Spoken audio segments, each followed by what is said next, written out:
How families survived hard times during wars and depressions started at night. Sleep kept bodies working when calories ran low and stress stayed high. Beds were not comfort objects. They were survival tools. Families stripped sleep down to function. The goal was warmth, support, and rest with the least material possible. Every choice reflected scarcity and threat. The sleep surface came first. Many homes used rope beds. Thick cords stretched across wooden frames. The surface sagged and creaked with every movement. That sag mattered. It cradled the body and reduced pressure when mattresses were thin or missing. Floor sleeping filled the gaps. Straw pallets rolled out at night. They smelled of dust and grain. They rustled when turned. Straw trapped air and created insulation. It was cheap and replaceable. When damp, it was burned and refilled. Mattresses existed, but were rarely soft. They were sacks, ticking cloth filled with straw, corn husks, chaff, or wool scraps. The texture was uneven, lumps pressed into ribs and hips. Families rotated and beat mattresses to redistribute fill. Children learned to do this as routine work. Wool mattered more than softness. Wool stayed warm when damp. It resisted pests. It lasted decades. Even a thin wool layer changed survival odds. In depressions, families unraveled old sweaters to refill mattress sacks. Bedding followed the same logic. Sheets were rough linen or cotton. They felt cool at first touch. Blankets carried the weight. Heavy wool blankets pressed down and held heat close. You could hear the scrape of fibers when they shifted. Quilts added trapped air through stitching rather than thickness. Layering replaced luxury, you know. Families stacked thin blankets instead of just using one thick one. Layers let folks adjust all through the night. Remove one when you started sweating, add one back when the cold woke you up. Shared beds actually saved lives. Body heat really mattered. Parents, children, and even relatives all slept together. Privacy disappeared, but warmth took its place. In winter, 3 bodies under 2 blankets could raise the temperature real fast. The room stayed quiet, except for breathing and the creak of wood.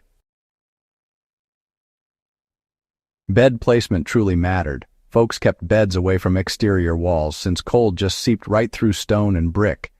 Corners always seemed to stay damp, so families pushed their beds toward interior walls, near kitchens or chimneys. Heat would travel through the masonry long after the fires died out. Room design followed the logic of heat, too. Sleeping rooms were small, ceilings were low, curtains hung around beds to trap warm air, and those bed curtains helped block out the drafts.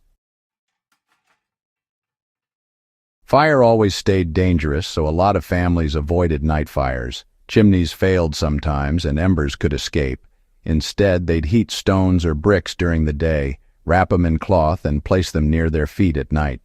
That warmth faded slowly but safely. Clothing doubled as bedding, too. Nightwear was pretty minimal. Most folks just slept in their day clothes or maybe added a layer or two. Wool socks always stayed on, and caps covered their heads. Folks understood, even without science, that you lost heat through your scalp. Well, daily habits really supported night survival. Beds were aired out during the daylight, and mattresses got leaned right up against the walls. Sunlight, you know, it killed off dampness and pests. Sheets were dried outside, even when it was cold as all get out. The snap of fabric in the wind, that mattered more than comfort sometimes. Cleanliness prevented illness, and illness could kill real fast in hard times. Families scrubbed their bedding with harsh soap, and they'd boil the lice out too. The smell of lye soap just filled up the yards. Structural changes helped too. Windows were sealed up with cloth, paper, or boards. Floors got covered with rugs or straw, and even layers of newspaper would stop a draft. Every barrier reduced heat loss. None of it looked pretty, but all of it worked. Noise mattered too. Quiet nights reduced stress. Families fixed loose boards and wedged furniture to stop creaks. A silent room improved rest, and rest improved decision-making. Decision-making, well, that kept people alive. During the war, blackout rules changed nights. Windows were fully covered, and the darkness just deepened. Families moved slowly to avoid injury, and beds stayed in known positions. Food scarcity changed sleep patterns too. Folks went to bed earlier to save calories. Long nights meant more time under blankets. Morning came with stiffness and hunger, but the bed had done its job if the body still worked. Well, children learned these systems early. They learned how to pack straw and, how to fold blankets tight. They figured out how to share space without complaint. These skills, they just passed quietly between generations, without any manuals. Modern homes hide these lessons. Central heating erased the logic. Soft mattresses replaced functional ones, yet the principles remain. Insulation beats softness. Layering beats bulk. Shared heat beats isolation. Look at your own bedroom. Identify cold walls. Count blankets. Check floor drafts. Practice building a warm bed without power. Do it once before you need it. Hard times exposed what mattered. Sleep kept families functioning when everything else failed. Beds were tools. Bedding was armor. Rooms were shelters within shelters. Study these methods. Apply them now. Share this knowledge with someone who needs it. Subscribe to the channel. Share this video.